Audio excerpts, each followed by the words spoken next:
I think without fail, I don't think I've managed to run an Arcanist game yet that I haven't hired a Soulstone miner in. And I can already hear Jamie chuckling from wherever he's listening to this, knowing that I've had to admit that. In this episode, we get Matt Lewin fresh off his win at the Scottish GT, and he talks us through how to use or get the most out of Arcanist Hoffman. I loved really how much Matt loves the game, and it's pretty evident when you listen to this. His passion is there. He does a great job of talking through how to handle a keyword that you've never played against before. He also spends some time on how to handle Zoraida, so I'm sure a lot of you will get value out of that. And last but not least, there's some really good insights for you guild players out there. So even though this is for Arcanists, Matt comes from Guild and is really known for his skills with Guild and M2E. So hearing his perspective on Guild here in M3E, I think is real interesting. Enjoy.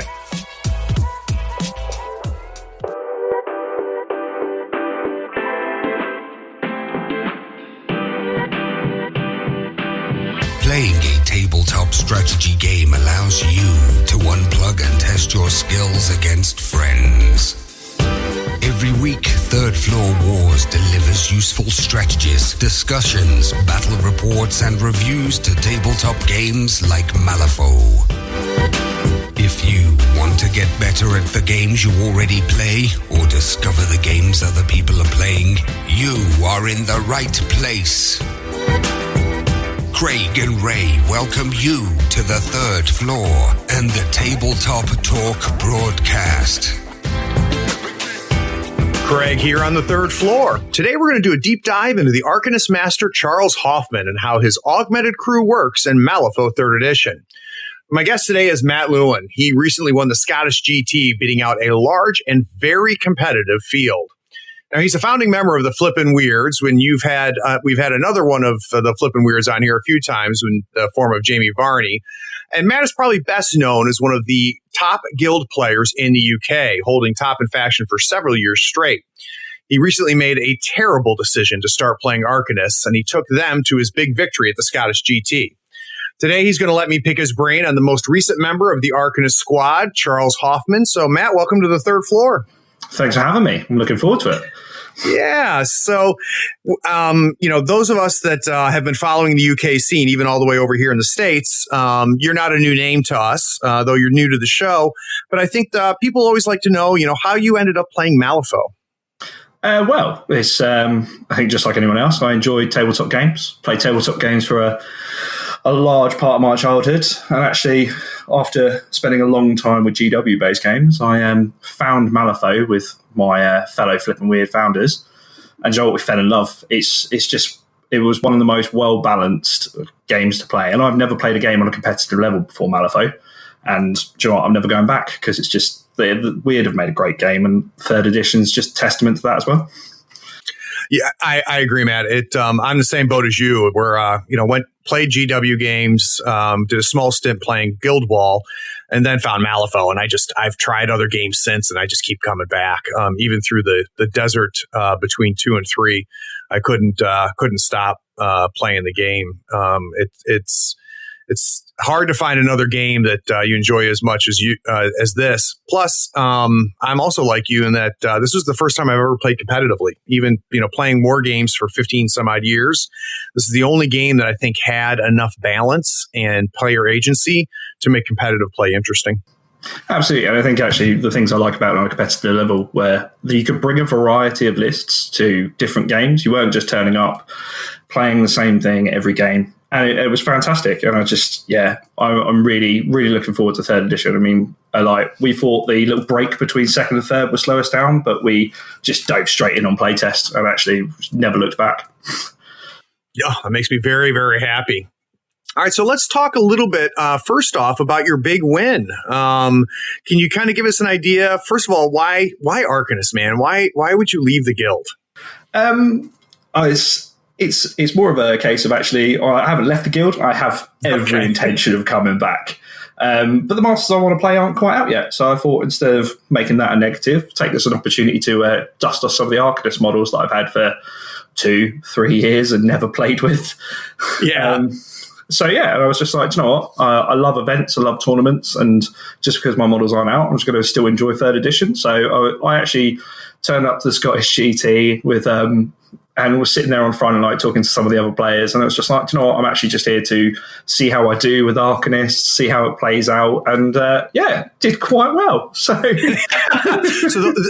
big takeaway for everybody is all of the complaining I do about Arcanist. We're talking to a guy who's never even looked at a card before and wins the Scottish GT. So that now everybody knows how I feel about the Arcanist. But and in all seriousness, Matt, that's quite an accomplishment.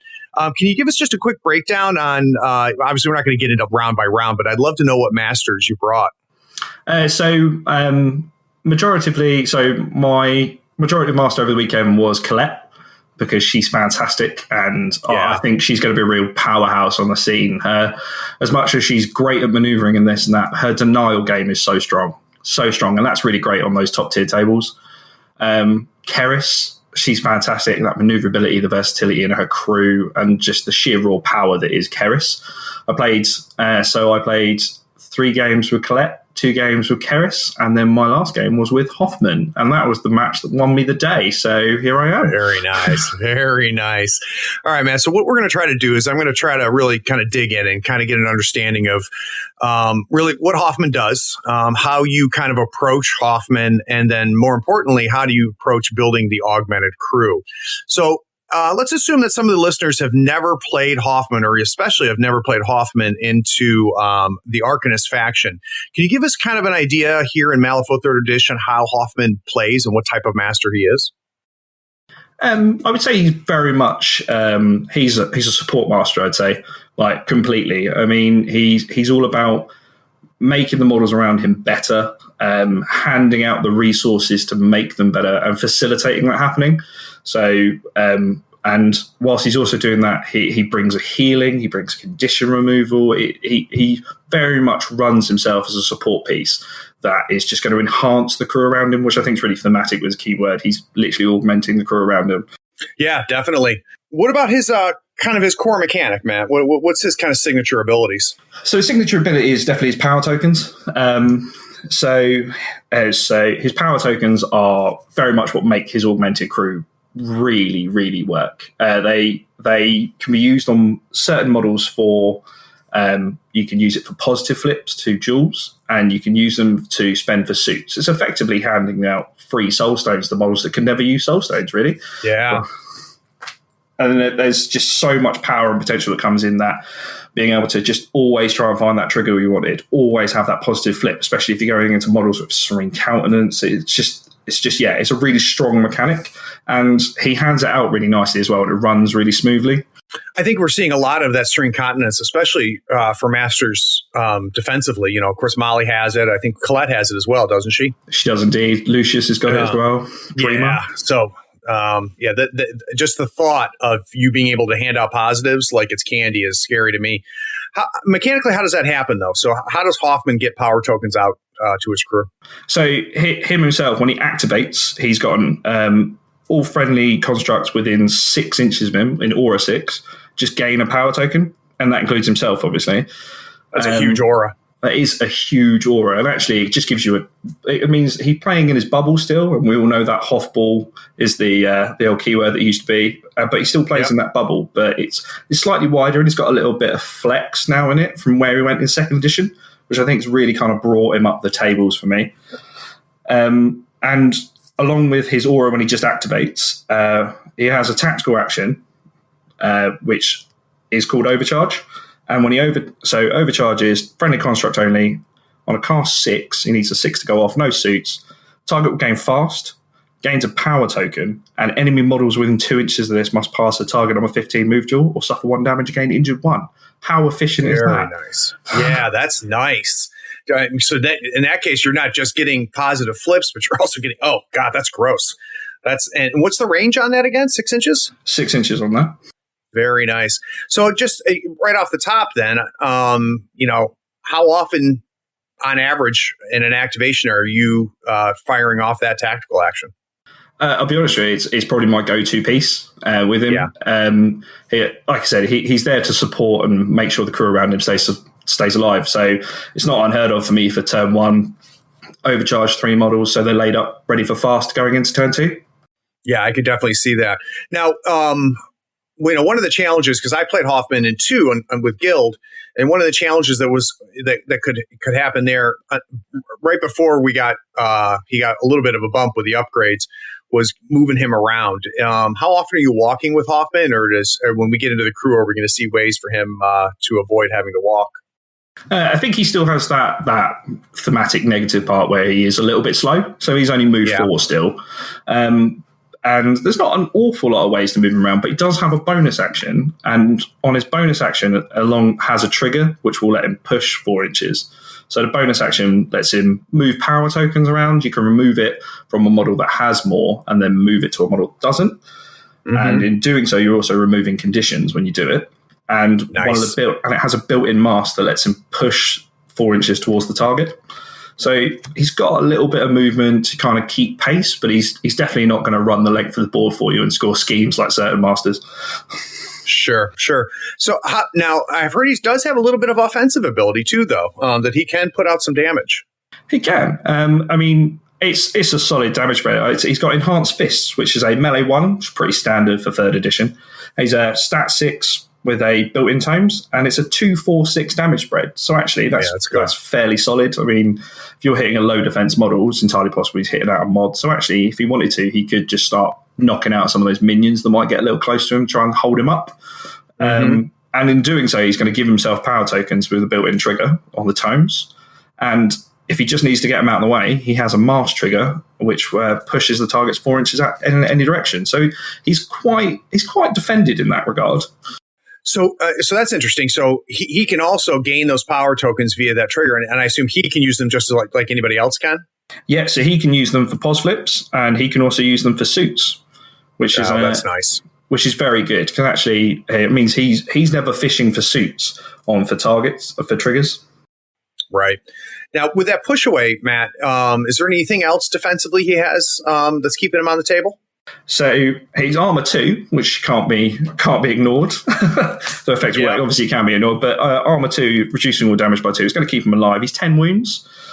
He's only defense 4, but I think he's always been defense 4. But I think the real protection is he comes with Protected Construct, and that's just after this model is targeted by an enemy attack action, it may discard a card to change the attack to a friendly construct with 2 inches.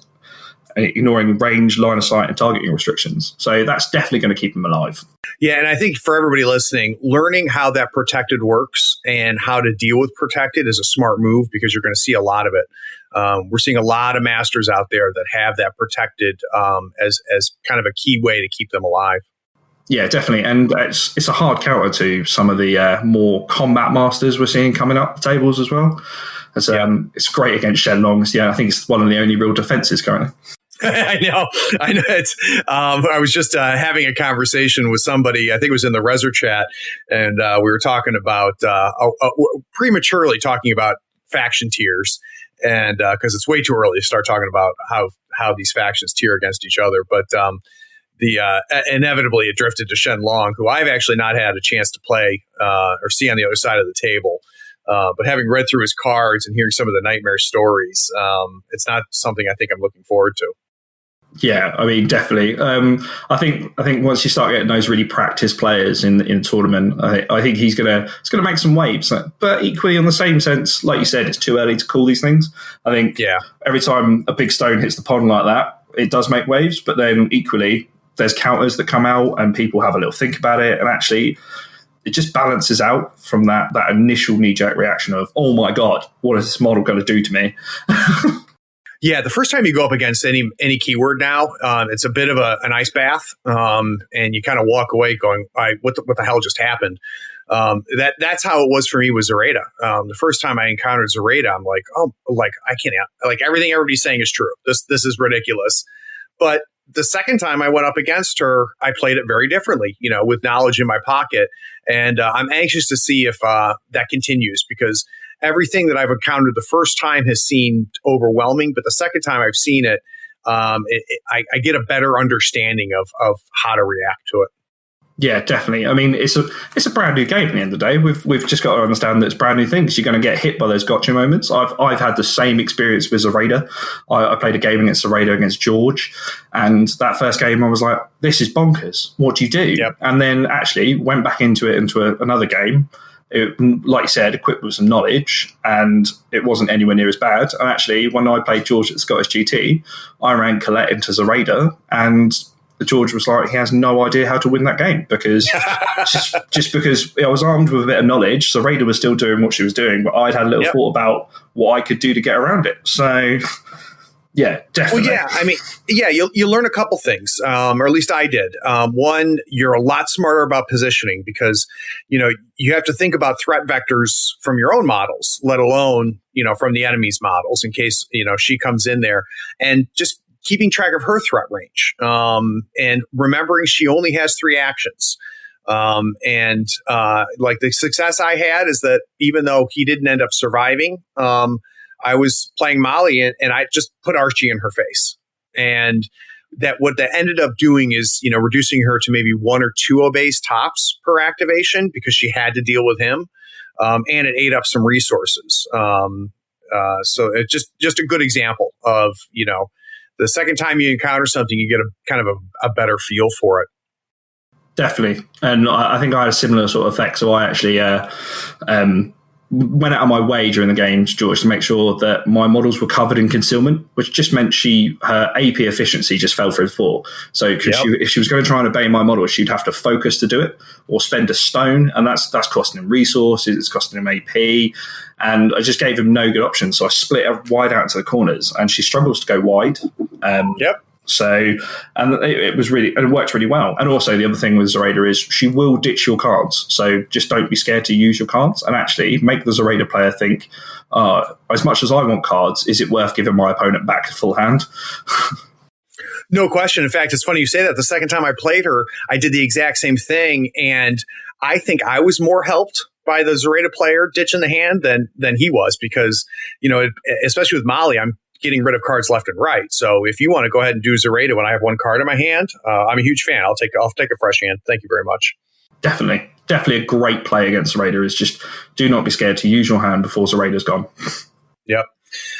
So in episode 2, the Anti-Zoraida podcast, we're going to also talk about Hoffman. So what we're going to do, Matt, let's take a quick break. And when we get back from this break, I want to really kind of get into the crew a little bit more, get an understanding of what you consider to be kind of the core crew and how you adjust that core crew depending on what you're facing. So we'll be right back.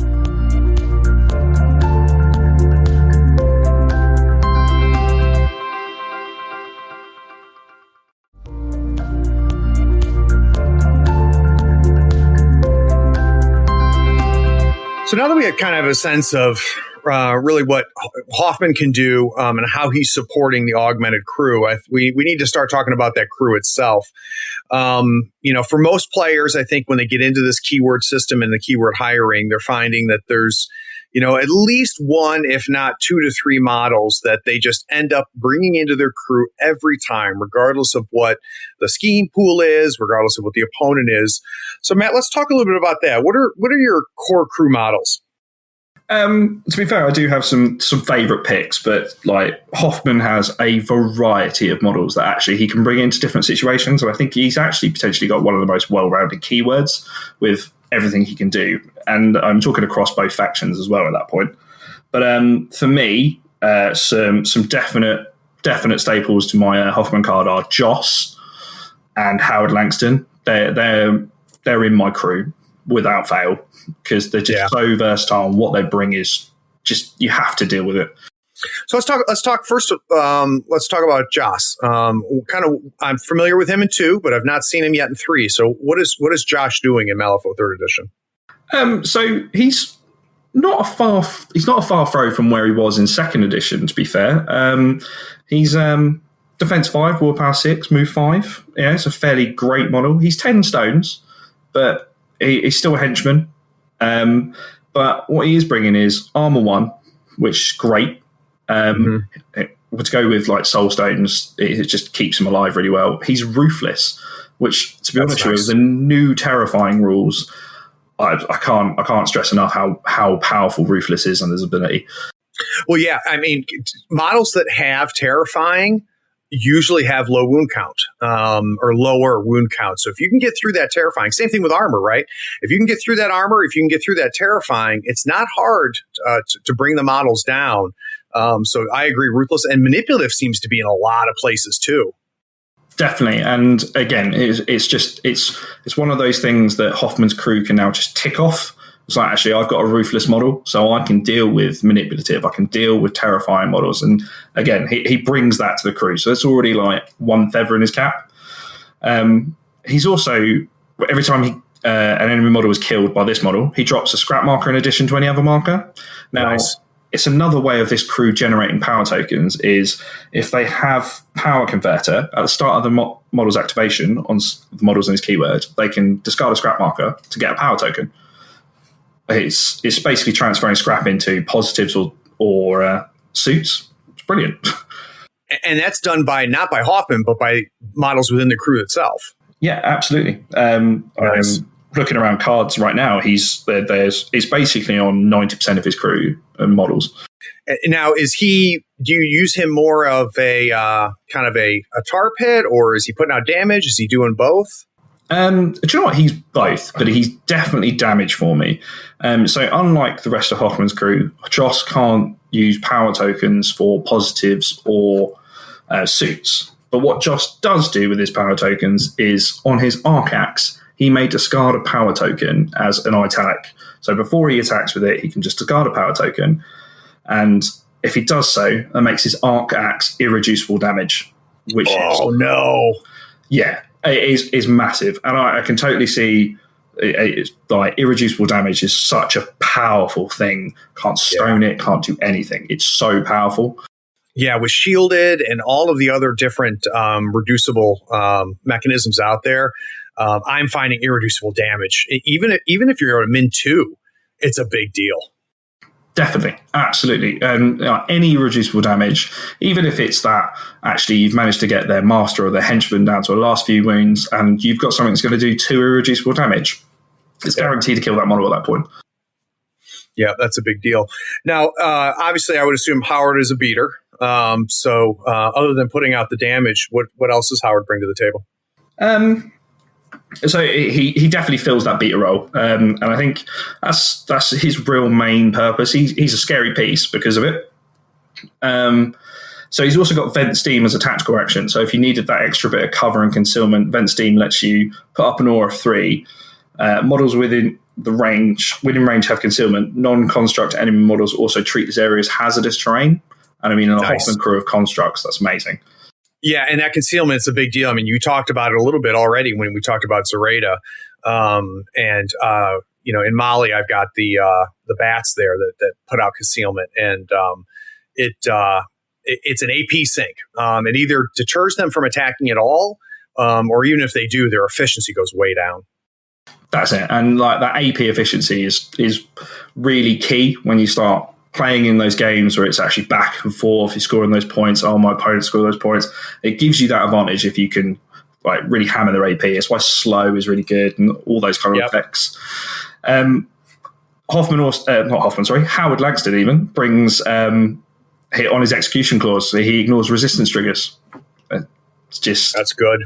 That is good. And again, it's another part of Hoffman's crew. So already we've got irreducible damage. We've got something that's going to ignore Terrifying. We've now got something that's going to ignore defensive triggers, hand out some concealment. And he's quick as well because he's unimpeded. So he's only moved 5, but he's unimpeded. So it really gets around some terrain. So for me, they're just solid choices.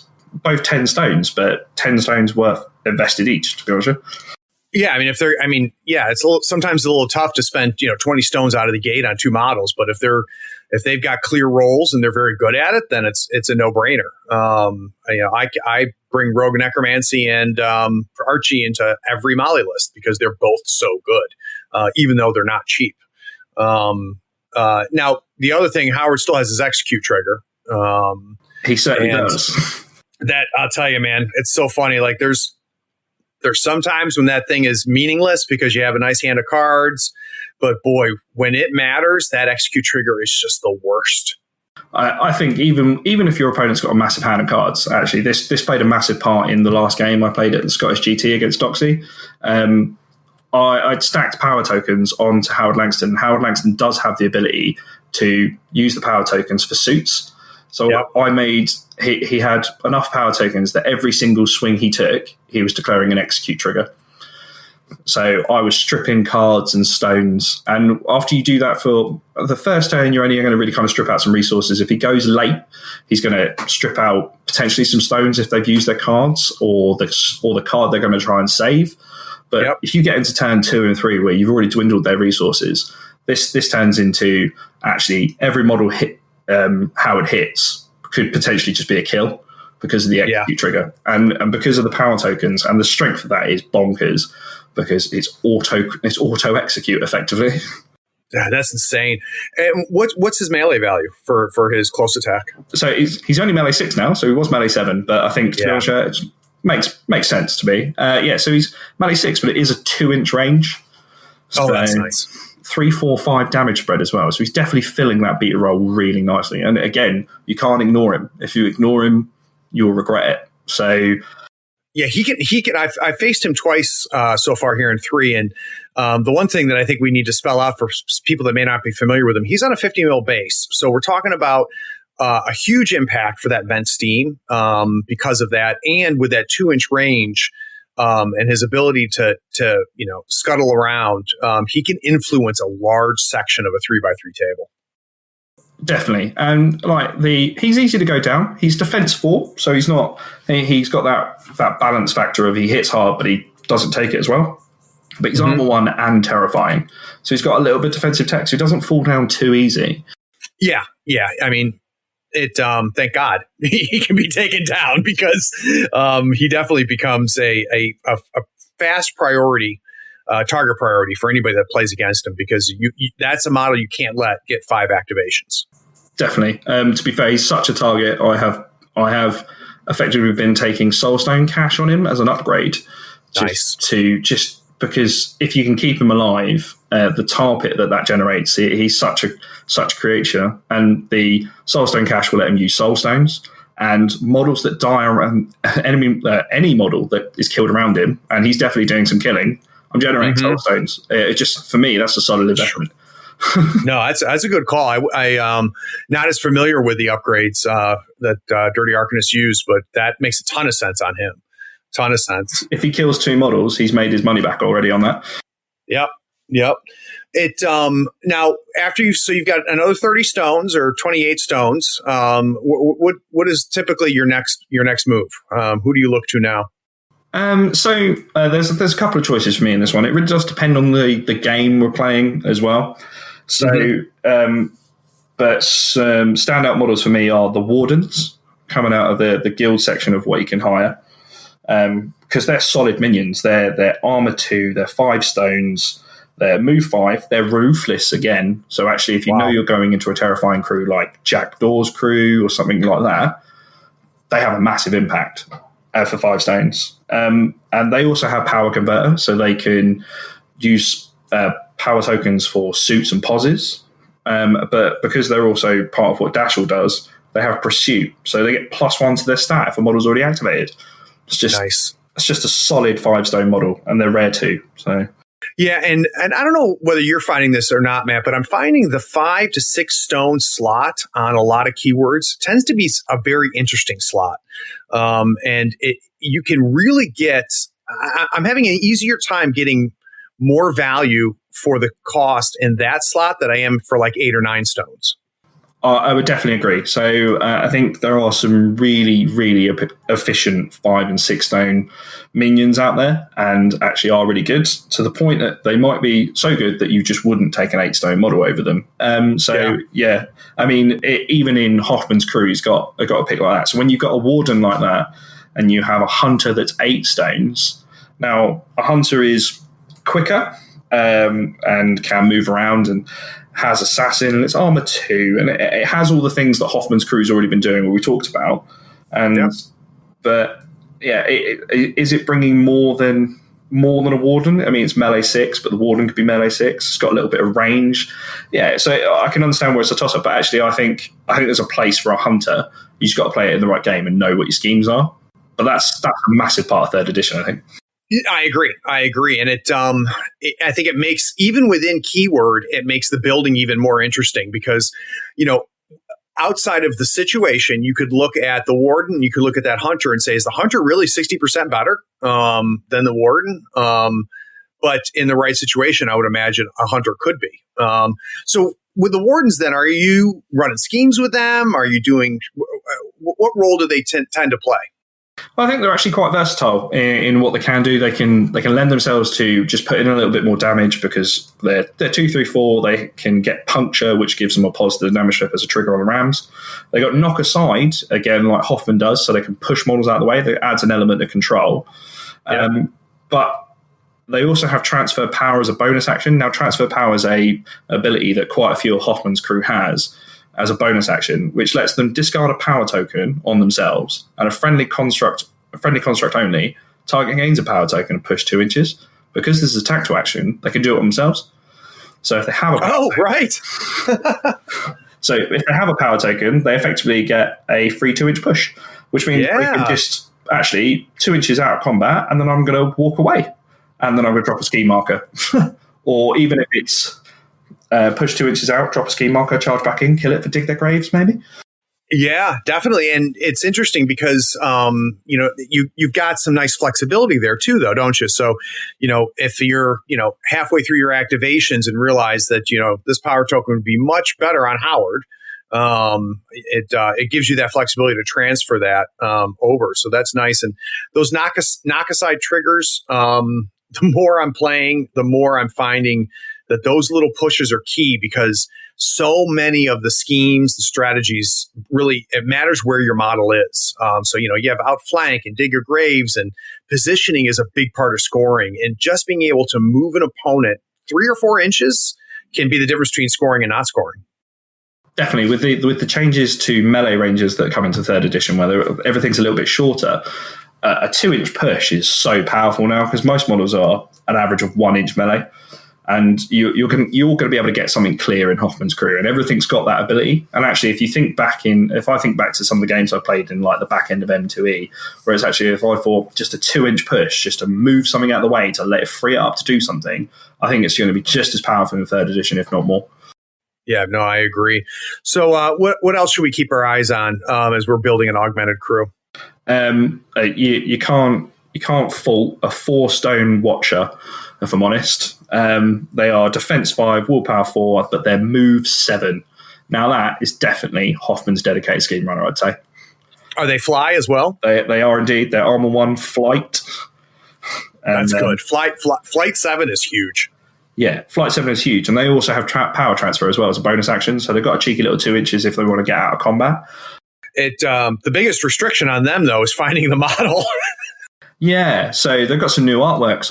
And Hoffman's crew hasn't been announced yet. So I wouldn't be surprised if we see a new box with some more Watchers in it. And actually, from the looks of the artwork on those Watchers, you've got some really nice models coming, as well as new Hunters as well. Yeah, that was because, as a guild player in 2, Watchers were good in 2, with anybody, not just with Hoffman. But, it was tough to get them because you only got the one model in the crew box, and there was really no other way to get it. So there was, I saw a lot of proxying and a lot of people buying old metal ones and things like that. So no, I agree. We've seen new artwork for Hoffman, and I have no doubt that we'll get new sculpts. And if they threw 2 or 3 of those Watchers into that core box, I don't think that'd be a bad move. No, neither do I. And I think I played Guild for many years now. Well, I say many years, couple of years now. And I think I've only managed to ever beg, borrow, and steal into an additional Watcher. So yeah. Yeah, no, that's very, very true. So any other key pieces that we need to keep our eyes on that you're hiring a lot?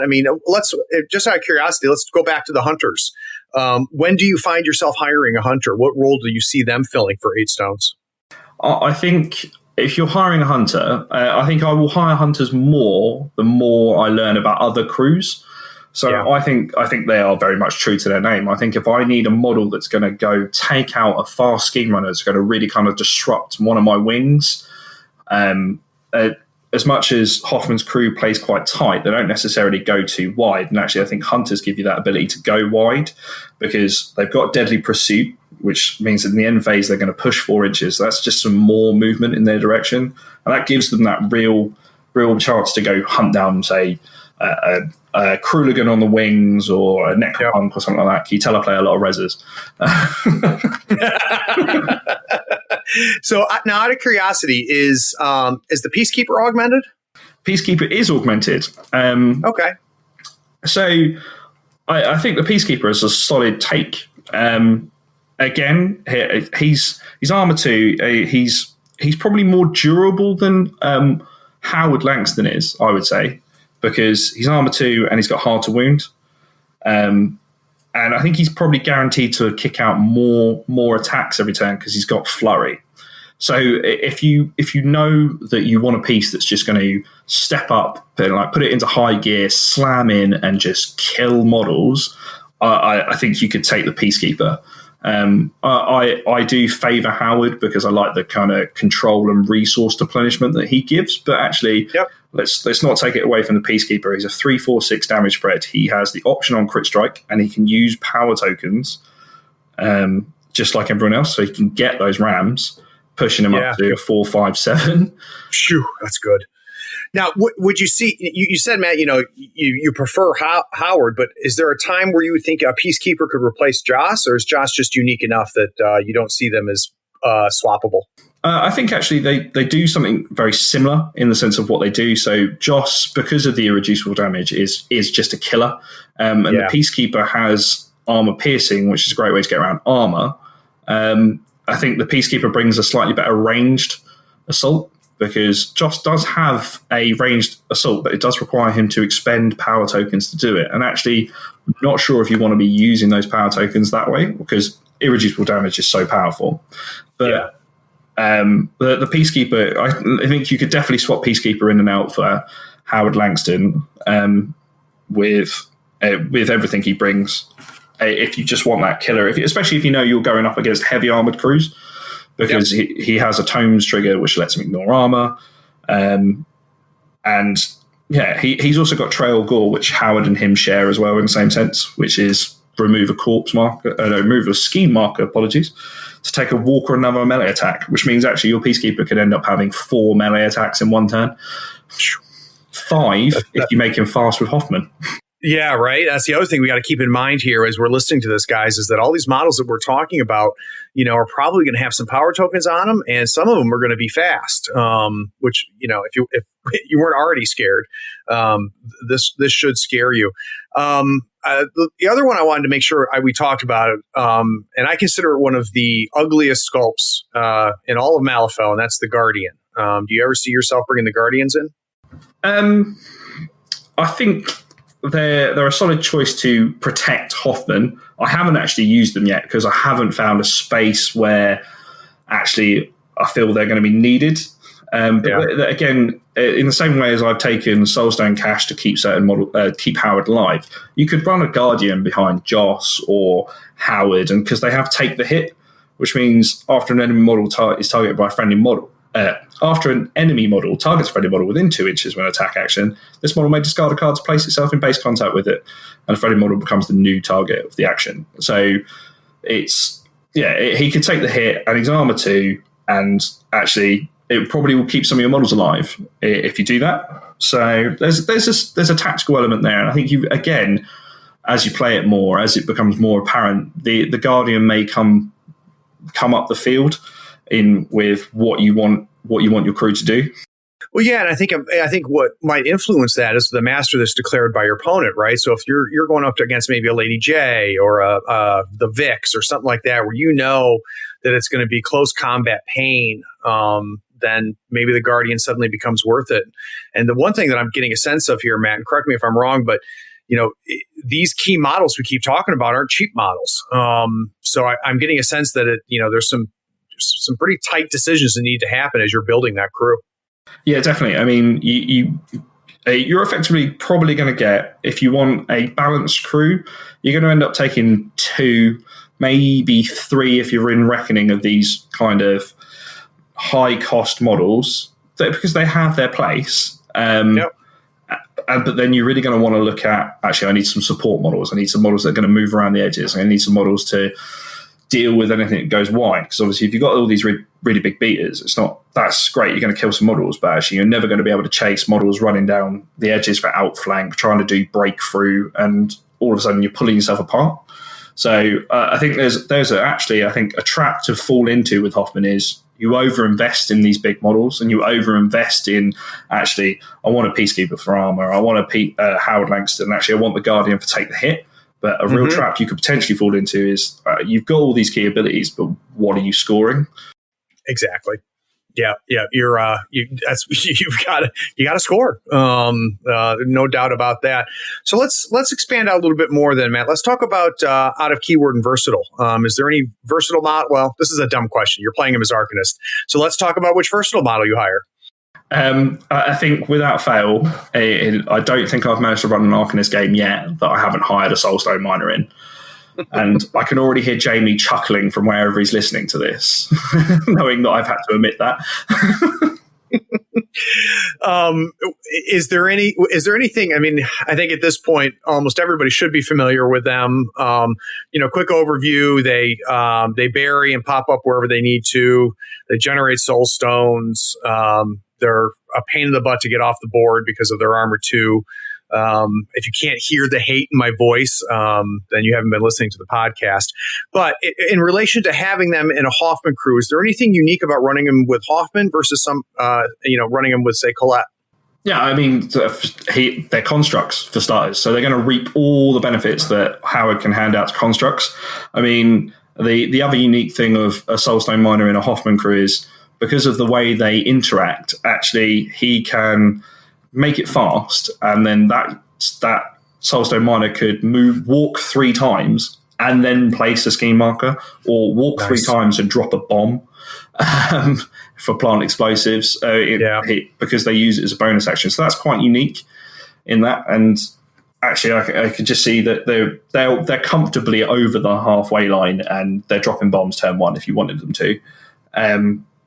I think again with the Soulstone Miners, the more I play them, there's actually a call that if you don't need to bury them, they are just as good to walk around the table, if not better, to double walk and place a scheme.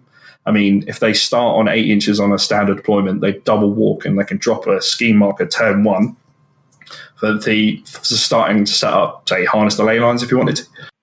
Yeah, no question. And they can survive, right? Because, I mean, the first time I went up against them, I'm like, these things must be pretty easy to rip off because they're hard to get your hands around. But once you start laying into one, you realize that they soak up a ton of actions to get off the table. Yeah, absolutely. I mean, they're 5 wounds, armor 2. And I'll be honest with you, I run mine with magical training, so I like 7 cards in my hand to play. Yeah. And that also gives them arcane shield. So the start of every turn. So they effectively will soak the first 3 points of any damage in a turn before they start suffering it.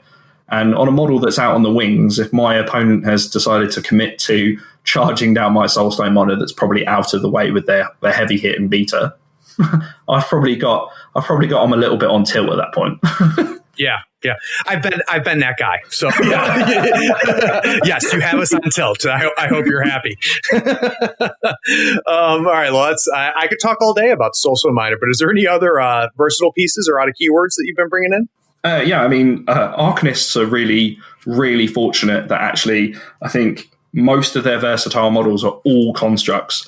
So I've played around with mech arachnids, and they're a solid model. Armor 2, defense 5, 5 wounds again. They're also unimpeded, but all their melee attack actions ignore armor, hard to wound, hard to kill, shielded because they have precise. And also they drop scrap every time they kill something. I mean, without even touching the back of the card, that synergizes beautifully with Hoffman. No question. I didn't realize that I'm looking at them now, that the versatile pool for Arcanist really screams Hoffman. It really does. And actually, it just makes his it effectively makes his hiring pool so wide, because as much as other crews can hire these versatile models, and actually they'll work because they're versatile models, he hires these versatile models and then makes them even better. Yeah. Yeah, but we're back to what we already talked about, right, Matt, which is, you've only got 50 stones. So this is it. And like I said, I think you could have a lot of fun with a Reckoning crew, and you make that really elite crew, and you're not giving away too many points because obviously you've got high stock cost minions. But yeah, you do have a limited pool. And after you've got your probably 2 key pieces in there, you really do have to look at going, do I take a Warden, or am I going to want to try and scoot past really fast wide with Watchers? Or do I need like a utility piece, like a Riot Breaker brings, especially if you're going to play against a Raider? Yep. Yeah, that's a good call out. Those Riot Breakers are a definite, I would think, auto pick if you know your master going up against a Raider. Yeah, or any Obey master, anyone that's going to make their models. It's a great call against Lucius as well, because he's going to stop him commanding his own models around. So I never thought about that. Yeah, because that would affect the ability to not only obey your model but the other models. I don't know why I didn't even think about that, but that makes him even better. Yeah.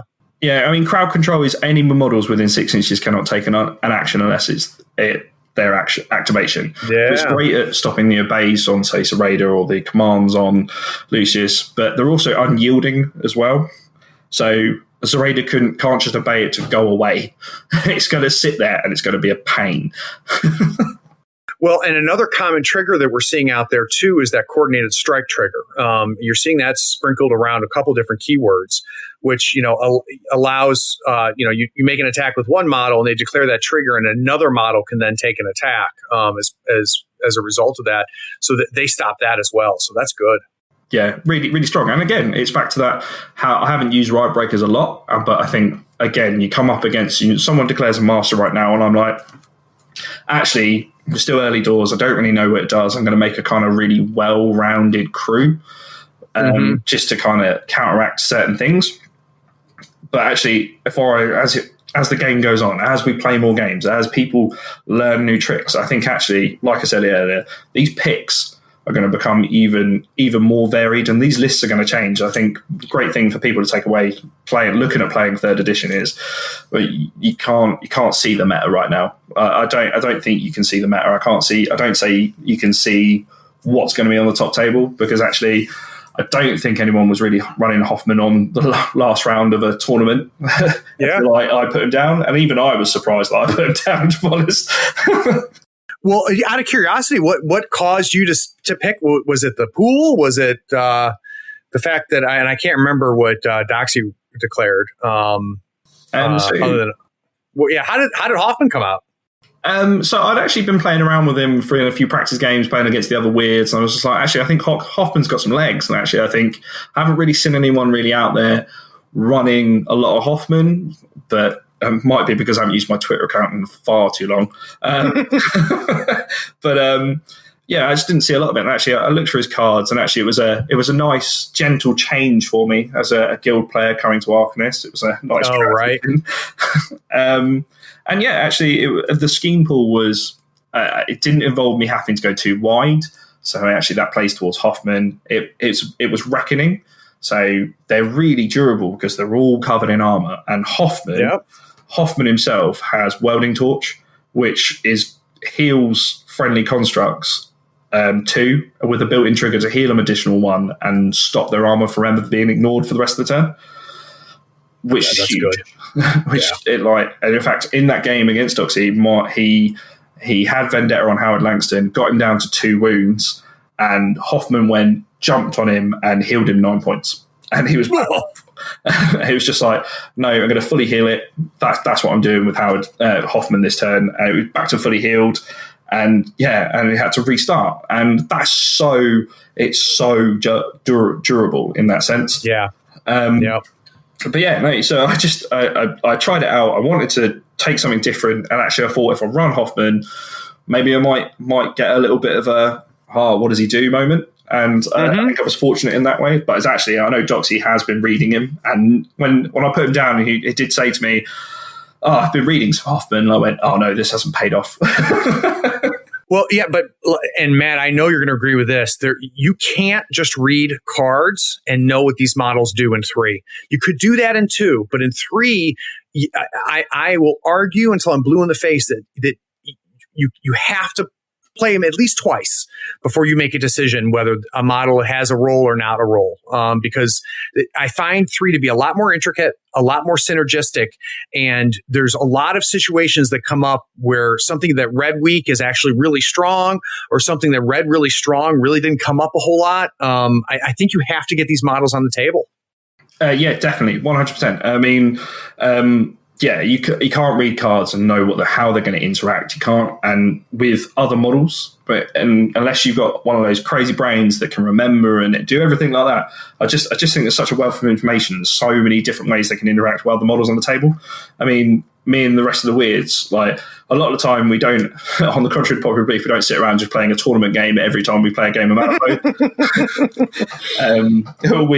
we play quite a bit of Malifaux. We love it, but we enjoy it for the game it is. And actually we try some different things. Every time we play a game, we're stress testing something. We're trying a new combination. We're seeing how this interacts and how it flies into other models. And like that's how you get a real grasp of the game, is do not be scared to put something on the table and go, do you know what? This might not work. I probably will lose because actually maybe I haven't focused in the scheme areas. But do you know what I am going to do is I'm going to gain an insight into how this model works. I mean, I did it even with Howard Langston. I played George and I threw Howard Langston forward into Ophelia and he died. And I went, well, okay. But now I know how much he can take before he can do it with unsupported.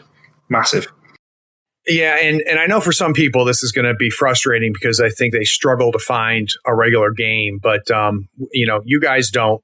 We in North Carolina have no trouble. We've got 3 different game nights here in the area every week where people are playing Malifaux. So we're very lucky in that sense. But I think that's really good advice, Matt. It's advice that your brother Jamie has shared as well, which is, get your reps in. You don't have to build the best tournament list for every casual game. Put in that off model that you just need to see what it does and play it through. And, having listened to you guys on the podcast, I know you do this as part of your quote unquote stress test.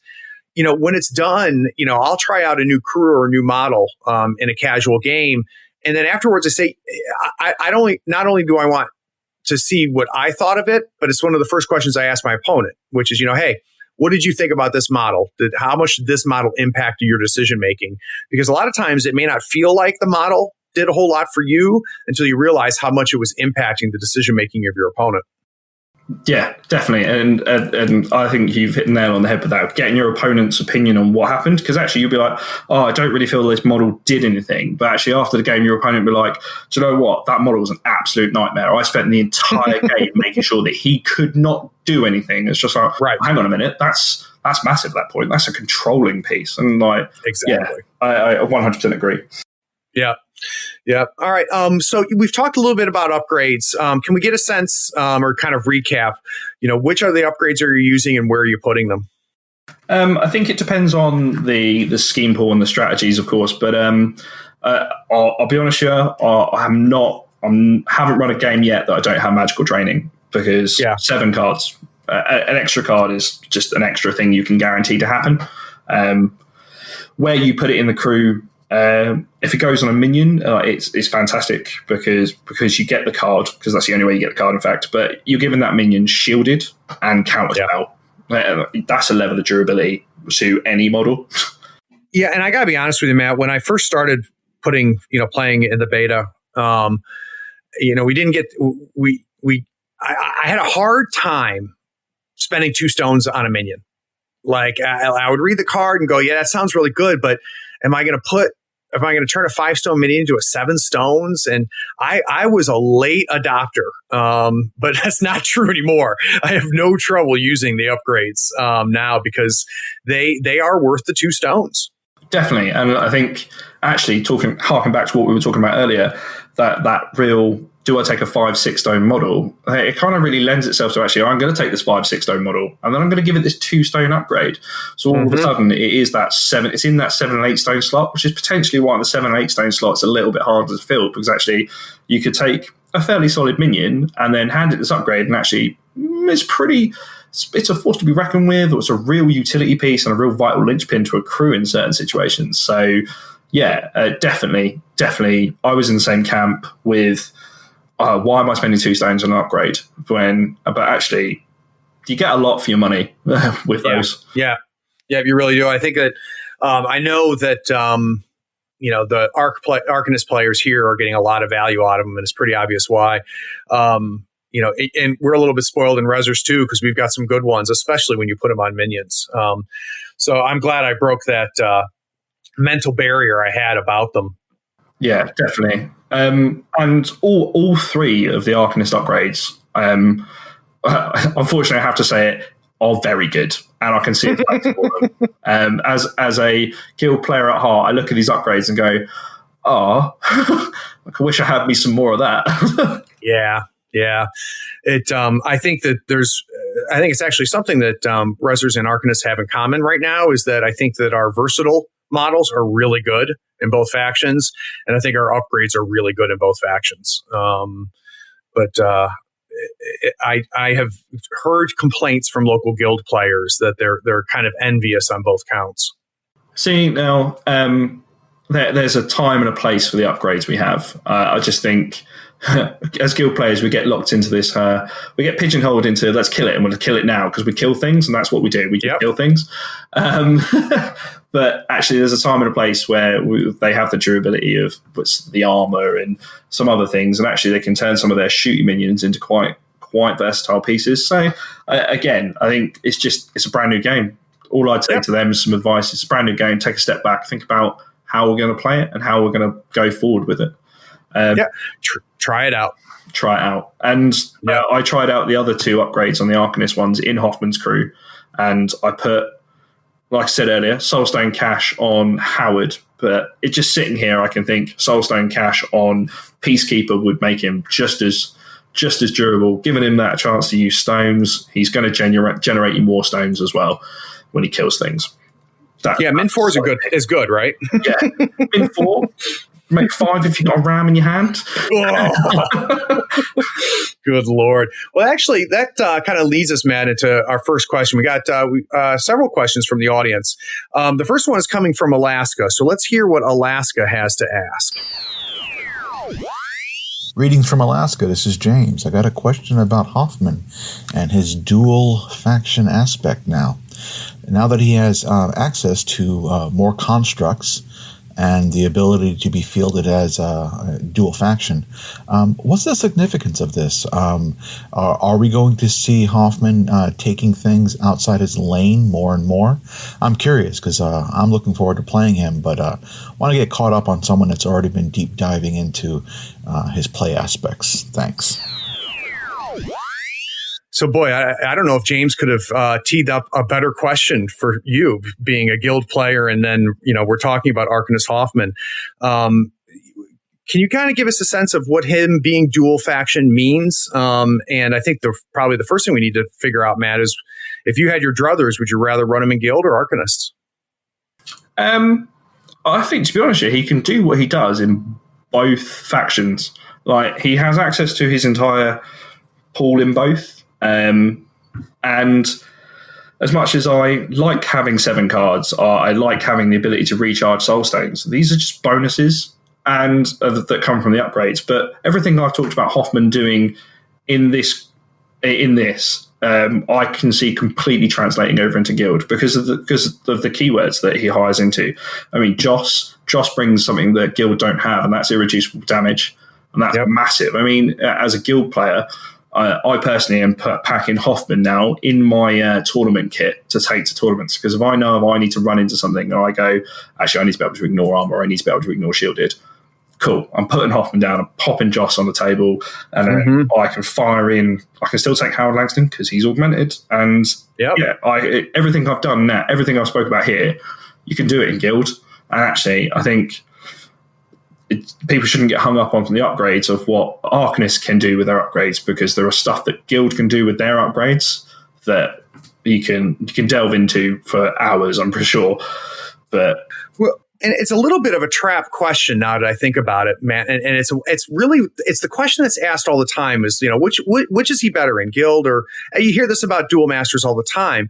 But I think taking a step back, it's a bad question, because the real question is does Hoffman fill a role in guild, and does he fill a role in Arcanist? Because he's not competing against himself across factions, but he's competing against the other masters within, or other keywords now, in their respective factions. So it sounds like that you do find a place for him in guild. Yeah, definitely. If I was to sit here and think about my guild list and what I ran, actually, I think he's got more of a space in guild than he does in Arcanist, because he brings a really durable crew that can kill. Mm-hmm. But he sits in, as an Arcanist, he will sit in the same faction with Tony Ironsides, who brings in a really durable crew that can kill.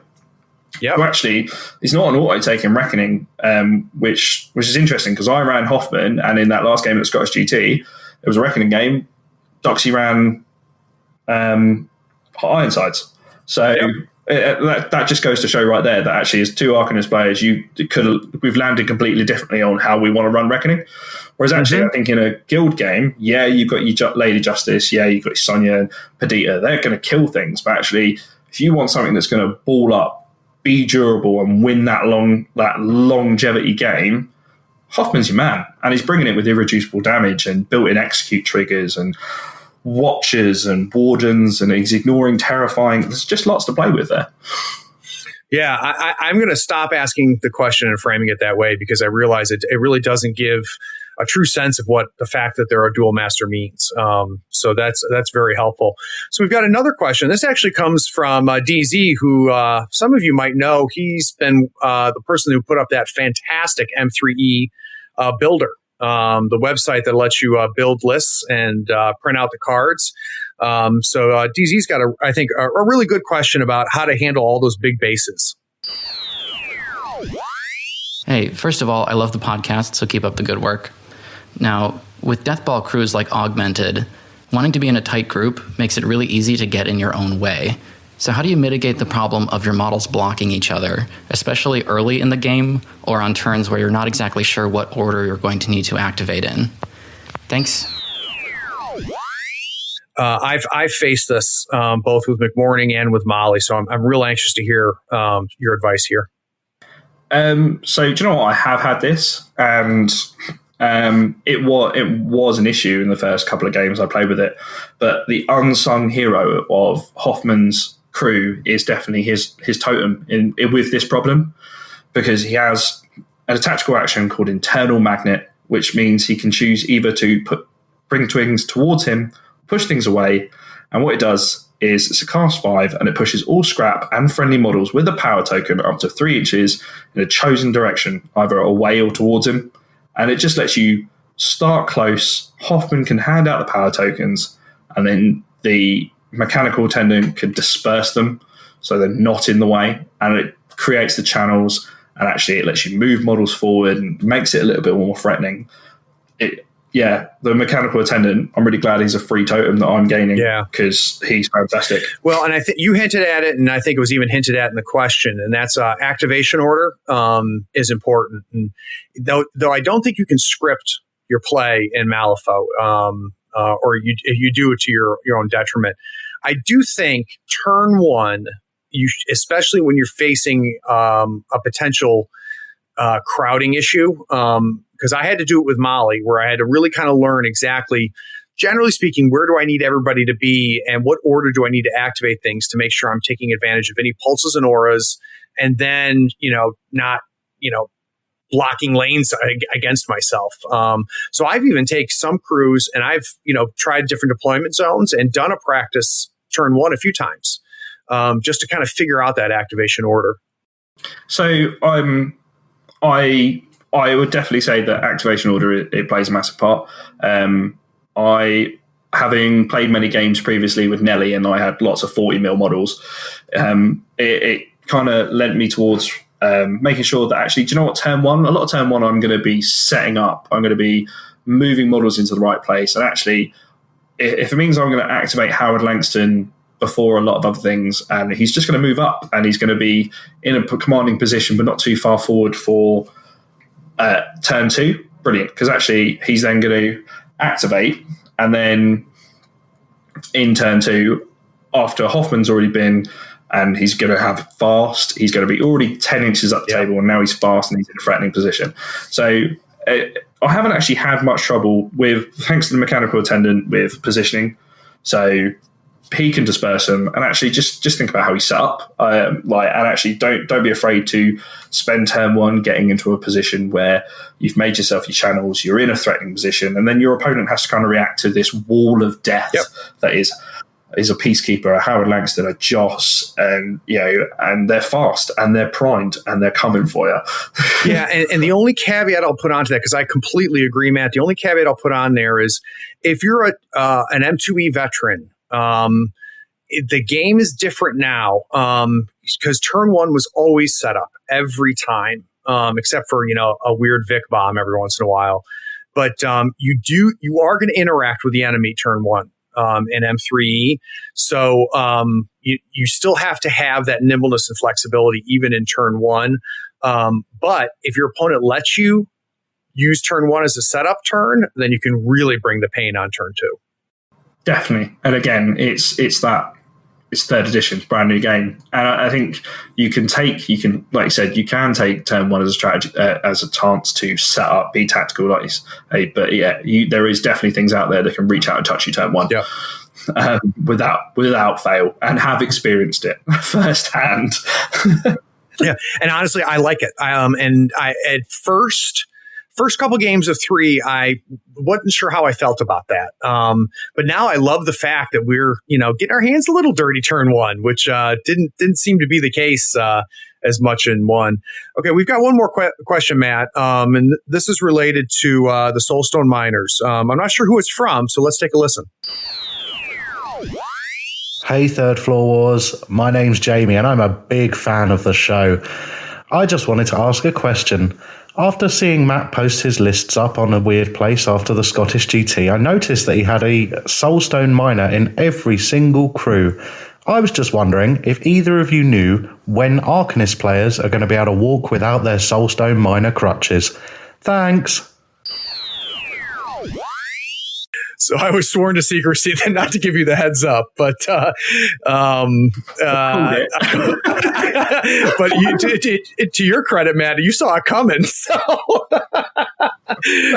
but I'm not quite sure what Jamie's really asking as much as he's digging. But do you see a day where you think maybe the miners are going to get some attention, or is it just a matter of the meta adjusting to them? Yeah, it definitely sounds like a question for someone who's a little bit sour about them. I mean, we could talk about Reza crutches all day long, but I thought that's a separate podcast.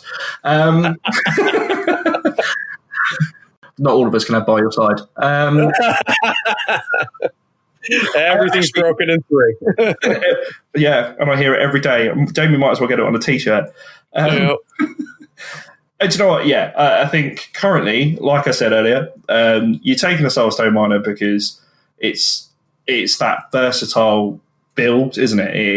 It gives you a level of redundancy. So actually, it's a model that currently gives me a Soulstone. So actually, whilst I'm still getting used to it, getting used to a game where I don't know everything the other opponent does, I've got a little bit of flexibility. If I've over embellished on my Soulstone use, it's okay because I'm going to pull one back and actually you can react. And to be honest, he's not wrong. It is a crutch piece to a certain extent because actually it gives you that support. But I think a lot of factions have that.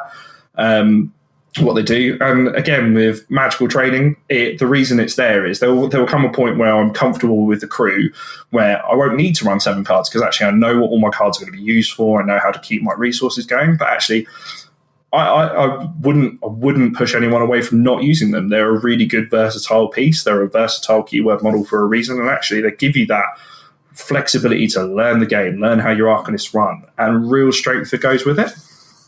And as much as your friends will give you so much stick about it, you feel proud to run your Soulstone Miner. You feel proud to run that Soulstone Miner because you're learning the game, and we can't all have bent factions like Rez's. Well, and here's the thing too. I'm kind of finding, Matt, is as somebody who was on the I hate the minors train, and I'm not saying I'm off of it, but they're amplified depending on the pool too, right? So there's certain schemes that they're just outstanding in, and other pools where they're not going to have as big of an influence. And I think as an opponent, we need to, when they declare Arcanists, know which schemes they excel in.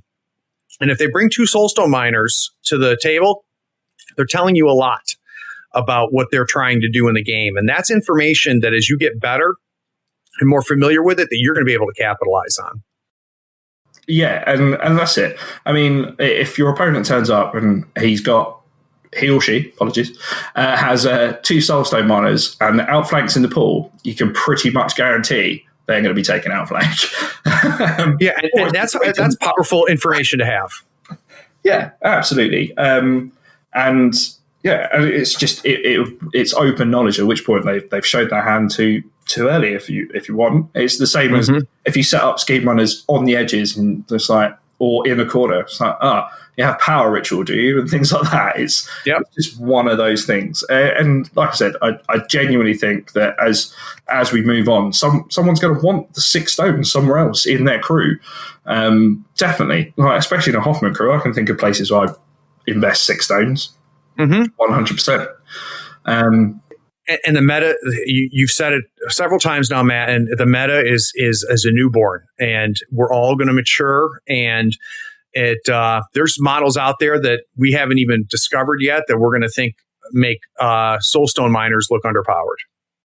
Definitely, and there's going to be new combinations, and as soon as you run up against that player, like to be honest, it's probably a long play from Arcanist players. I think at this point, it's just some secret clue that I didn't even know about. That one day they're going to stop using Soulstone Miners because they're going to be so trained with the crew they're going to be using, and the opponent's going to be like, "Oh, I didn't run a Soulstone Miner. That's a mistake," and they're going to switch, and it's going to work, and you're going to be like, "What just happened?" Yeah, no, I completely agree. All right, Matt, let's take another quick break. And when we get back, I want to talk a little bit about how Hoffman runs into different pools. We'll talk strategies and schemes on the other side. We'll be right back.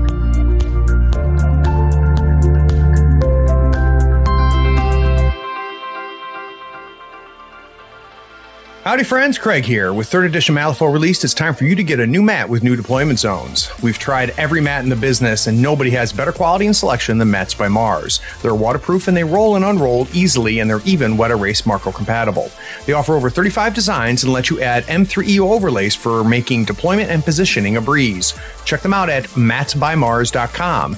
They are offering a sweet discount for our listeners. After you found the perfect mat, use the promo code THIRDFLOOR to get 10% off your entire order. If you really want to support us, in the notes of your order, request that our logo be put in the corner of your mat. It's the only way to make the best mat in the business even cooler. Again, that's Mat by Mars. Use the promo code THIRDFLOOR to get a 10% discount. Details are in the show notes.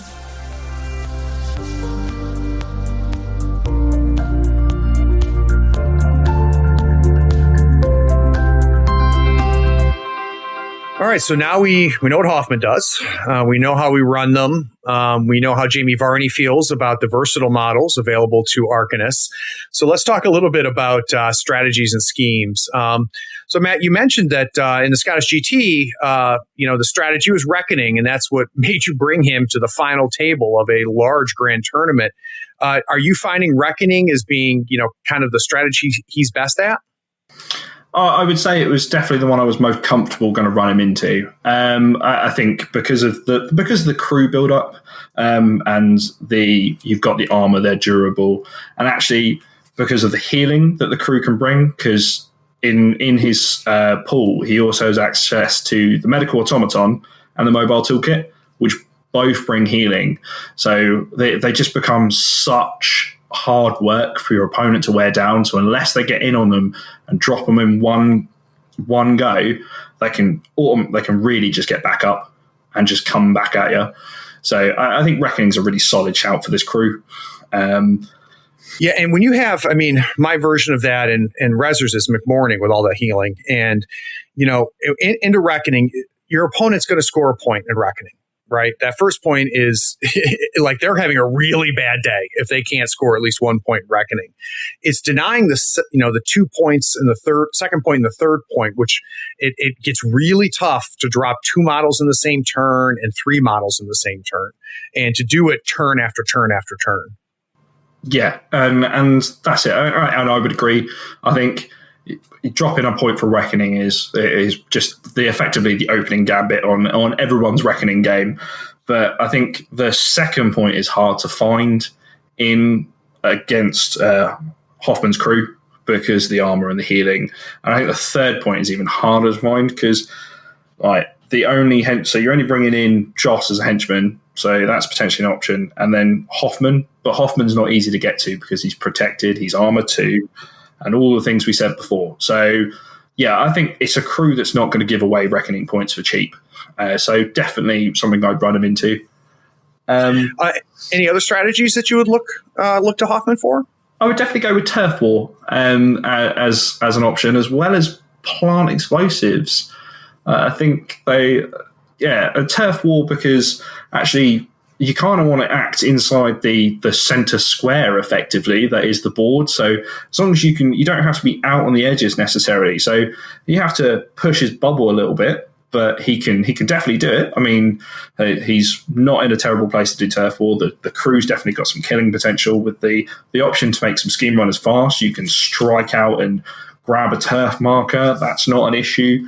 So I think Turf War he's going to be quite comfortable in, and Plant Explosives for the same thing, because actually if he's rolling over that halfway line and all his models move over that halfway line and he's on your side of the board, he's an immovable object, and actually because of all the power transfer, they're never going to get blocked up. So they can always go, cool, I'm going to power transfer to myself, push 2 inches out, drop this bomb, and then I'm going to have my turn.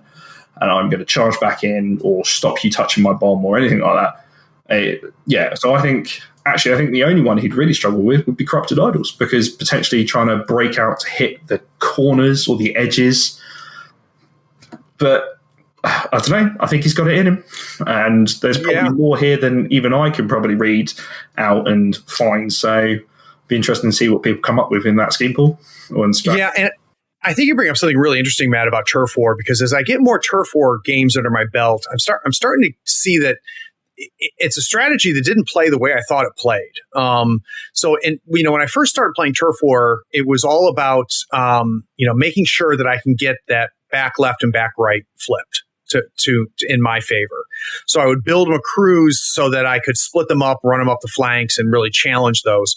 But now that I've played more of them, I'm realizing I'm having more success controlling the center of the board, making sure that I've got enough defense to protect my back to, so that I'm going to let them score 2 points on Turf War. I'm going to score my 2 points on Turf War. The way I'm going to beat you, though, is I'm going to control that middle, and I'm going to be killing your stuff in your side of the board to prevent you from scoring that third point. How about you? Are you finding that it comes down to who gets that third, maybe even fourth point in Turf War that wins it? I mean, definitely. And actually, I think the initial reaction to Turf War was, I need to flip these markers, and so I need some quick scheme runners to get into that point, into those points to do that. But actually, what we found quite early on is the ability to kill in Turf War is just as powerful as having a scheme runner because of the denial piece that brings. And actually, if you can kill a model, you knock a corner out, and the opponent has to then get back there, deal with that situation. And actually, I'm preaching Turf War for Hoffman. And actually, as I sit here and think about it, I'm only getting more and more hyped for it, because it's just so hard to remove them. So your opponent's not going to be able to really just slide in, pick one of your models off, knock one of your corners out, because actually they're just so durable. So actually, if you're going to roll up, and you're going to start killing that person's models and flipping their quarters back, to which point they've got to backtrack on themselves a little bit, and then they still have to try and push you back and kill your models to flip your corners. I just think it's that iron wall that just keeps stepping forward. It's slow and ponderous, and actually it's going to come over your table half. It's going to sit there, and it's just going to cause you problems. So yeah, Reckoning, Turf War, I think definitely his games. Very cool. How about are there certain schemes that just make Hoffman a good pick? If I was to say off the top of my head, because you can generate scrap markers, he can do dig their graves quite comfortably. And like we said earlier, the push out and then drop a scheme marker, and there's all that potential. So he can do dig their graves. But there's so much in his keyword in the sense of actually, as much as I say he can't go wide, if you manage to get Watchers beyond the wings, they can do Power Ritual for you. They can do Breakthrough. And that doesn't really take anything away from what Hoffman and the rest of his crew's doing. So if I was to say that there's a trap where you think, oh, Hoffman has to spend a game and has to pick the schemes that kind of keep him together or involving staying together, that's a pitfall. And actually, I think that's left over from second edition. So you want to sweep that mentality away. Look at your Hoffman cards. Look at what they're doing, because actually, he's a whole new creation, and what he's got is so much potential. So I favour kind of harness the ley lines as an option, because you can be in the middle, dig the graves, things like that. Claim jump, I would imagine, is doable for him. Claim jump, you know, I've always struggled to play claim jump, but I think that's more of a personal thing than anything else. Yeah.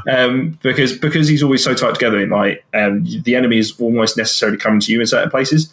So actually, if you do run your big beaters down the middle and you're trying to use them as that distracting piece, where it's like they have to come to it, probably puts you off using claim jump. But you've got Soulstone Miner, so Power Ritual, Outflank as well.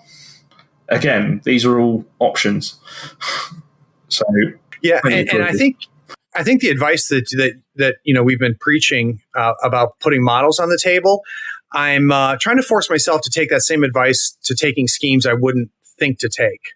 And trust me, there's some schemes I've taken and I didn't think they were a good pick. And by the time the game was over, I was convinced they were a bad pick. But I've had like claim jump. I read and I said, you know what? This is too hard and I'm not going to bother with it. But I forced myself in 2 games now to take it. And it wasn't as hard as I thought. And it, you had to, it adjusted how you played. But I didn't lose any AP. I didn't lose any action efficiency trying to do it. So I just want to throw that out to the audience, which is don't just read the strategies in casual before you get to a tournament. When you're playing casually, pick the schemes you don't think you would ever pick and try them out, because you might be surprised. Definitely. And that's it. And if you pick the scheme and actually find out it doesn't work for you, you know what? All you've done is had a great game with your mates at a games club or at home, and you've learnt a lesson. You know what your crew can do, and you just had a good fun game. And actually, you're wiser for it. And that's it. And like, you don't always necessarily have to win. At the end of the day, have some fun playing the game. If you learn something from how to play the game, you've had a great evening in my books. Well, and I think there's a lot of people out there that can learn from the mentality that you guys and the Flippin' Weirds have, which is, you know, have a group of people that play against each other a lot, who play for the love of the game, but with a competitive mindset. And really what you guys are doing is you're getting each other ready and making each other stronger. So stone or steel sharpens steel, right? And I think that there's players out there that go into every casual game with I've got to win this game. But using your casual games as a testing ground and your competitive games as the results of that experiment, I think there's a lot of people that can follow your lead. Oh, definitely. And at the end of the day, we do have a lot of fun with it. There's a lot of banter that goes along with it as well. I mean, many of a game of I sat there afterwards and me and Jamie would be hashing it out to the point where we're talking about it. And just every now and then, in a tongue-in-cheek way that James does, it's just like, well, have you considered playing better, Matt? And it's just like, thank you. That's a pretty good impression too. That was good. All right. What we're going to do now, Matt, we're going to take another quick break. And when we get back, we're going to talk about maybe some hidden second level play in Hoffman. And then we'll figure out how the heck do we encounter this ball of death. So we'll be right back.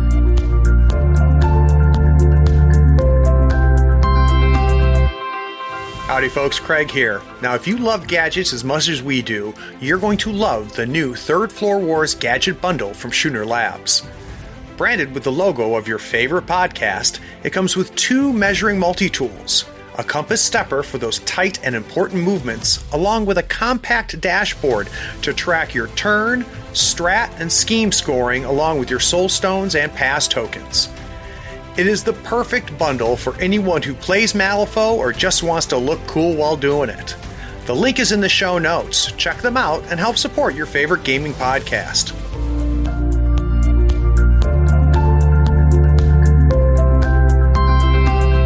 So Matt, one of the things that after doing a lot of these deep dives and getting some reps in myself is I'm finding that there's kind of some hidden layers with a lot of keywords.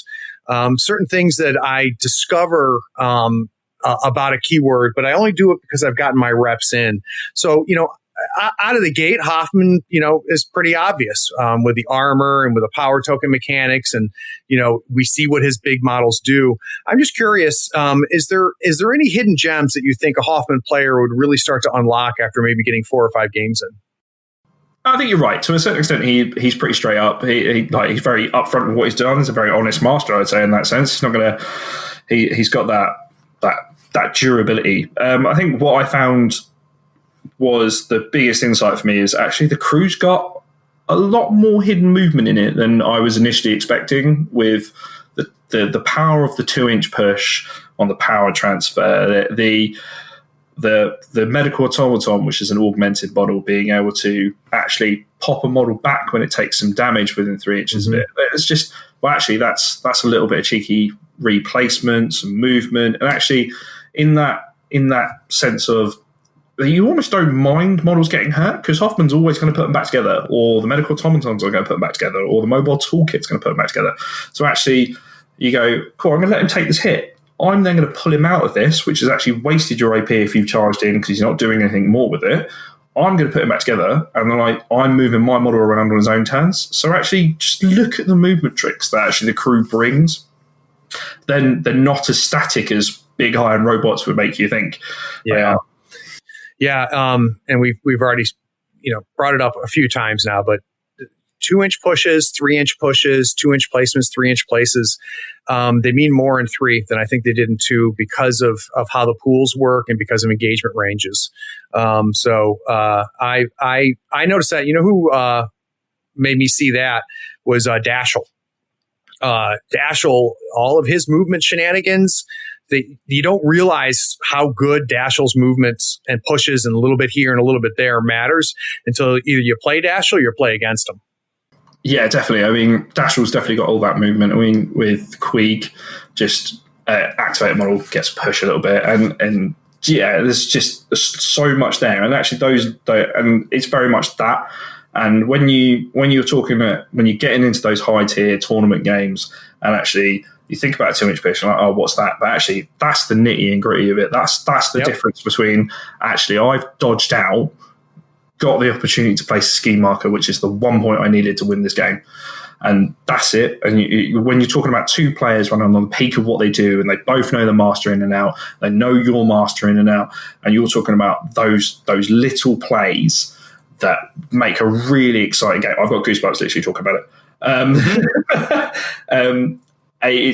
It's those little plays that really make that high-end game just so much good fun and just really intense. The kind of games where afterwards you just want to grab your opponent's hand and go, do you know what, mate? That was absolutely amazing.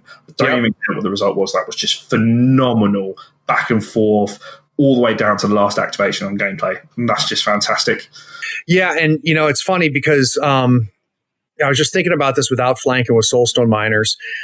Just recently, I lost a game to Rasputina, and I thought it was super clever going into it, Matt. I was playing McMorning, and I kind of knew what Raspy could do. So I said, you know what I'm going to do is I'm going to hire 2 flesh constructs, and I'm going to take Outflank, and I'm just going to run them to the corners, and I'm just going to score easily score this twice because they're resilient and they're a pain in the butt, and they can actually, if he wants to send something small after him, they can kill him.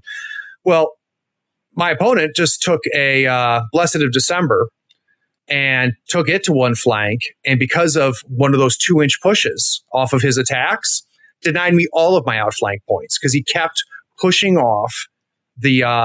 out of the bubble by just hitting me and pushing me. And it's a good example of how important those small little triggers and pushes can be off of attacks.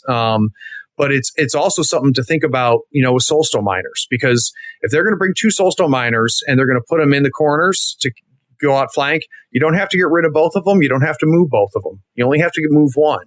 And thinking about some tech that would allow you to do that and these types of push triggers that we're talking about are things to look at and consider. Yeah, definitely. And I think the trap that people fall into with when looking at trying to deny schemes in that way, it's a case of they go, I need to kill that model to deny it. It was like, no, you just have to necessarily stop it being in the place it needs to be. Find a way to stop it being a pain in the point where it wants to be. Drop some impassable terrain around the 3-inch point on the bubble with zip or something, and all of a sudden you've blocked off a quarter, and they will have to spend the AP to break through the pianos to get there or something like that. Like there's so much in that tactical denial play, and it's the other side of the coin, isn't it? It's one point to score. It's one thing to score your points, but you get really good at the game when you're scoring your points and denying your opponent. Yeah, when you're making a 2-point swing, I agree. So, here's where we're going to start kind of figuring out how to counter Hoffman, or really a better way to phrase it is, what is Hoffman afraid of? And the first one is obvious, right? So I would assume any anti-armor technology, precision, and irreducible damage. I would assume that's the obvious answer. But is there other things that Hoffman's crew is afraid of? So he is scared of irreducible. He's scared of the ignore armor and the precise triggers, but he does actually have a trigger on his welding torch that stops his armor being ignored on a model that he uses a hit to it. So he's kind of countered that count already, but it's only on that one model he uses the welding torch on. So you can start. He does fear ignore armor. So if you're going to pick off, say, the models that he's going wide with if you've got ranged precision shots. So if he's got a watcher going wide and you want to deal with it, just one good range precision shot, you got to put it down. So obviously, we get that. Having experienced a lot of reses, thanks to my local player, and he plays a few reses. That's all he can play, unfortunately. They have the ability to turn. The models can't be healed, and actually, I think that's a real scary thing for Hoffman. Is if you can't heal the models. Or even if he can't heal a model for that turn, he has to think about, right, how am I going to keep this model alive until at least the point where I can jump on him next turn, give him his 9 points back, and actually he's back in the game. So I think that would make a Hoffman player think, actually, I can't heal this model, I've got to be a little bit more sensible about how I'm doing it. The other thing I would say is that constructs themselves aren't very high willpower. So anything that attacks willpower could be good. Yeah, definitely. I mean, there's Dreamer out there as well, who I think a fair chunk of his crew have the ability to target willpower and have ignore armor. I think Serena Bowman has that, things like that. So that's doubly scary.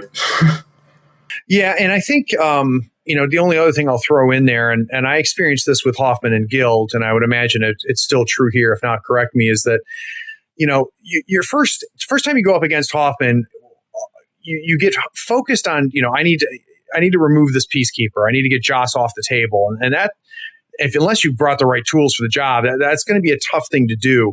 But you've already alluded to it, Matt, which is, take a look at what that Hoffman player, look at the pool and figure out how's that Hoffman player going to try to score and how can I deny it? And you made the point already. That doesn't necessarily mean I have to kill Howard or kill Joss to deny those points.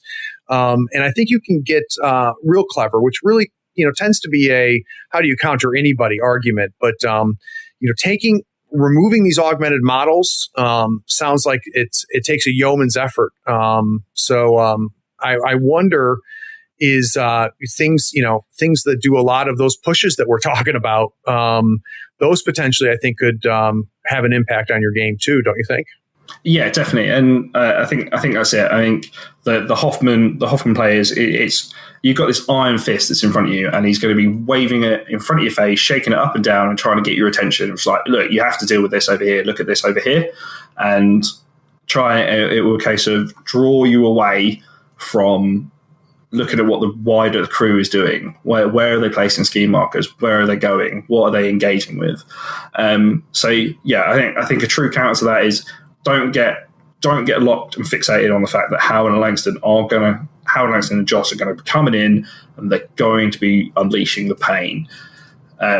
they will do that. They will kill models, but they will kill models no matter whether or not the schemes are being scored on the sides or not being scored at all. But actually, the difference between them killing models and winning the game and them killing models and not winning the game is the support around them is not doing their job. Everything has a role. That is excellent advice, my friend. Excellent advice. Well, Matt, it was a real pleasure, and I hope this isn't the last time that I get you on. When you we have not done any guild deep dives, so I might have to lean on you to help out with that in the future. Is there anything you want to plug? Is there a day where the Flippin' Weirds podcast comes back to life? I do you know what? I really hope there is a day that the Flippin' Weirds podcast comes back and we're all organised enough to do it. And do you know what? We all at every point in time want to go, do you know what, let's do a podcast. But unfortunately, we just haven't synchronised with that yet. But it will. Yeah. I'm going to keep nagging them. And, and we're going to put it on this podcast. Like, Jamie, we need to record the podcast, mate. And I'm telling you again. Yeah, it was one of my favorites. So as a fanboy, I would love to see it come back. But is there anything else that you'd like to plug, Matt? Yeah, I think we've got some really great events coming up here in the UK in going forward in the future. We've got the UK Nationals, which is a massive event, like absolutely huge, draws people from all over the world, really. And you know what? It's just great fun. Dave Brown is by far, in my books, best henchman I've ever known. And I apologise if I don't know you as a henchman out there, but the guy's an absolute hobby hero for what he does to the UK community. Like, he enables so much to happen for Malifaux. And I hands down would say the UK scene would not be the same without him. So, amazing event. I'll be honest, I don't remember the dates off the top of my head, but it is all up on the forums. We've also got the English GT coming up. That's in September. So that's still looking for people, and that's in at Dark Spheres venue, maybe. Can you tell I haven't done research on this bit? Yeah, I'll put everything in the notes for everybody, Matt, so you don't have to remember it off the top of your head. And I've committed to Jamie to really make an effort to try to come out to Nationals next year. Because I would love to get my ass handed to me by all of you guys. And I've always dreamt of playing in that event because it, in my opinion, is one of the pinnacles of Malifaux in the world. It's just a hell of an event. It is. It's so good, and like, I haven't missed it since we started playing Malifaux. We've never missed the Nationals. It's just such a great time to come together. There's so many people, and we have a great time in the evening. We go out, we have a few drinks, go out for a meal. It's just great fun. So yeah, it was really worth it. And I think the only other thing I'd say is thank you to Common Ground Games, who ran the Scottish GT. That was phenomenal. And well done to Lewis and Kai for everyone who put it on. So thank you very much. And I enjoyed winning it. That was an impressive showing, Matt. Well, all right, my friend. Thanks again. Be kind to your Reser opponents. We are a fragile bunch, but I am going to talk you into coming on again. But I appreciate you making the time, man. Happy to be here, and I can't wait to do some guild stuff. I'm really looking forward to it. All right, cheers, brother. Be sure to check out our shop on thirdfloorwars.com for the latest gaming apparel and gear. While you're there, check out how the USFO Tour is shaping up. How does your conference compare to the others in the United States? Where do you rank nationally? Get those models built, painted, and on the table so we can see you at the US Masters Invitational in October of 2020. Also, rate and write a review on this podcast for us. It really helps us find people almost as cool as you are. Thanks for listening. Howdy, friend. Craig here. Is this episode making you realize you need to buy some models? Gadzooks Gaming is my favorite online retailer because of their large selection, killer prices, and great customer service. Don't you hate buying an entire crew box when you only need one model? Gadzooks sells crew box models individually and saves you a ton of money. They even have free shipping to the US and Canada if you spend $100 or more. Swing by gadzooksgaming.com and make sure you tell them Craig from the Third Floor sent you. All the details are in the show notes.